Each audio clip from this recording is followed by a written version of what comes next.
Alright guys, today we got some Battlefield 1 gameplay. Let's do it. Wait, what? What?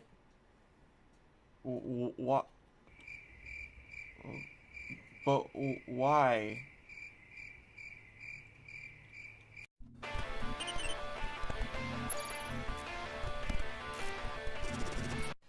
How's it going, guys? So today we've got some shocking news. Holy shit. So let's take a look at this. It's not that crazy, but from CNNBC, analyst predicts EA's Battlefield 5 will be serious disappointment. Yeah, we kind of knew that. It says pre-orders lag Call of Duty more than 85%.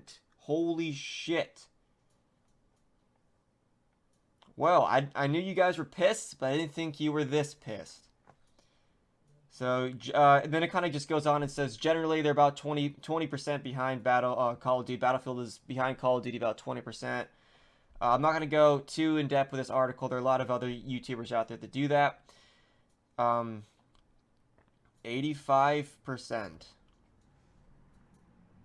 Fuck.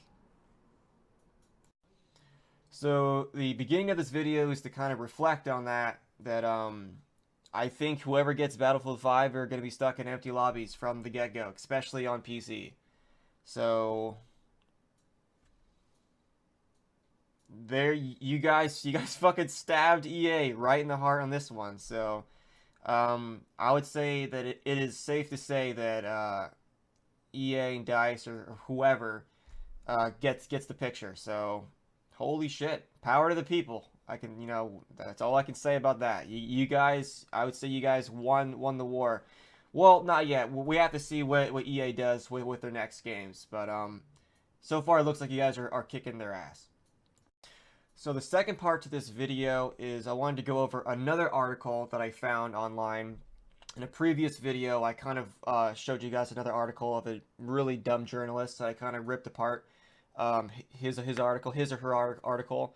And I found another one, so I'm gonna go through that with you guys here, and kind of explain to you why I think that these journalists who I don't think are actual gamers and they're trying to cover games, take everything out of take us gamers out of context, and they think us gamers are stupid and we don't know what we're talking about, and you'll understand when I go through it.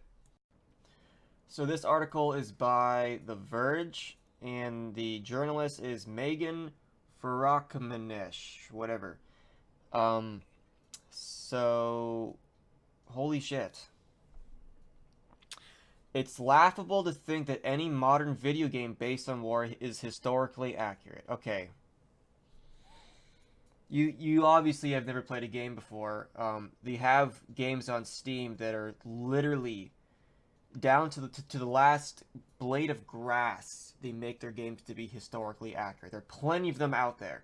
Now, whether that's Battlefield, some say sort of, some say yes, some say no, but to say that it's laughable to think any video game, so now you're painting a broad brush saying that any video game is laughable if you think it's historically accurate, you're wrong. That's false. Which makes me believe that these journalists have never played a game before, and I highly doubt they have. She later on, or early in the article, she goes, online, this infantile cry has rallied around its hashtag, not my battlefield. It is full of users shrieking about political correctness. Infantile cry? Okay, so because we disagree with what EA is doing, that makes us an infantile. Oh, okay. I'm sorry. It's just, I don't know. I think I'm now starting to lean a little more towards wanting to push this social justice crap out of the game. Not that I was ever in favor of it, by all means, no. But I think I am sort of understanding that it's a bigger problem than it is. That people are really starting to push their agendas into video games, and I'm starting to see that now that I'm seeing outside reporters look at us like we have no idea what we're talking about, and that we deserve whatever we can get, which is just nonsense and not true. Okay, so another point that she tried to make was right here when she said, if I can find it, women did fight in World War II from the Air Force units as night witches, which I'll address that in just a moment. And then she brought up some individuals that were, I think, for the most part, Russian snipers, which is fine. Yes, we gamers know women did fight in World War II. We're aware of that. I don't know why people keep saying that we don't know that. It's stupid. But if you had to look at the amount of women and their influence on World War II versus the amount of men and their influence on World War II, it doesn't compare. So if I go over to Night Witches, if I'm reading this article correctly, only 261 people served in that regiment. So, and if you were to compare their missions and what they've done compared to what men have done, there's no comparison. So if you're going to make a video game where you're doing where you're involving yourself in historical events like storming the beaches of Normandy, if I've got a girl on my left and right, then you fucked your game up because that just simply didn't happen.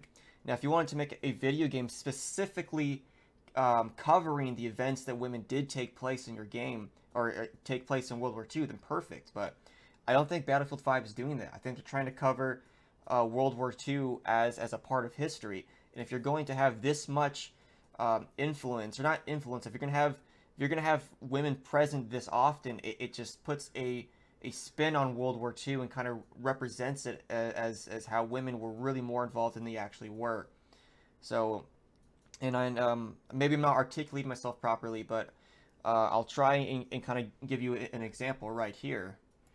So if you were to talk about who was involved in World War II as far as countries, you would think the Axis powers and the Allies, but no one really talks about how there are tons of smaller countries involved.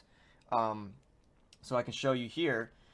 So Axis powers, cosigner trees, blah blah blah blah, Allied powers, but so these were tons and tons of countries that maybe didn't play a major role in World War II, but they were definitely a part of it.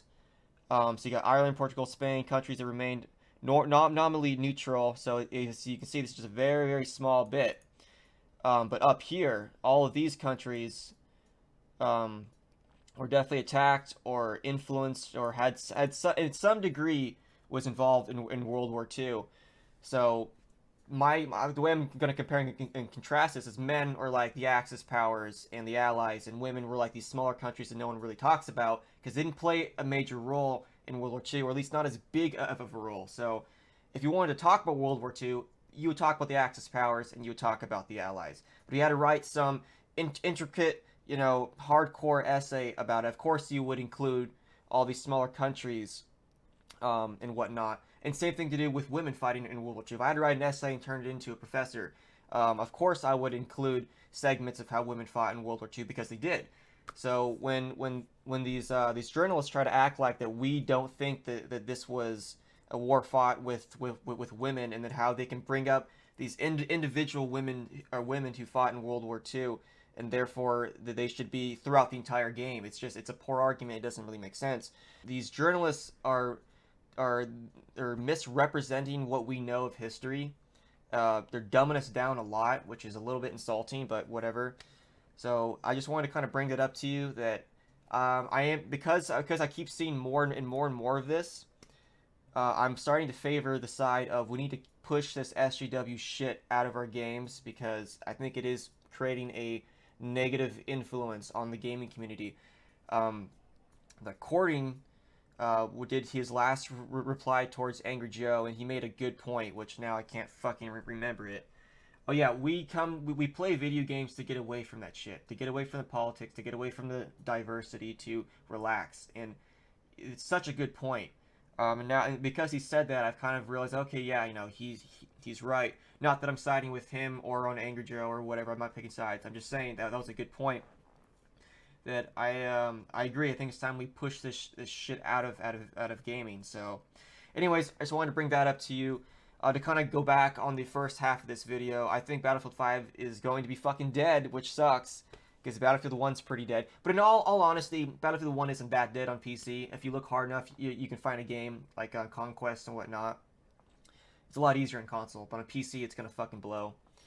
So I don't know. It kind of sucks. I didn't want the game to be completely dead, but it looks like it is.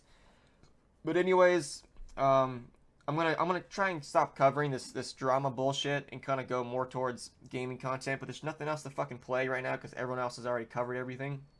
So I don't know what else to do with this channel. But I'm gonna try and get some gaming content out there instead of just being a commentator for other people's fucking drama. So, anyways, as usual, like, subscribe, comment. If I can fucking say shit without stuttering, and I'll see you guys in the next one.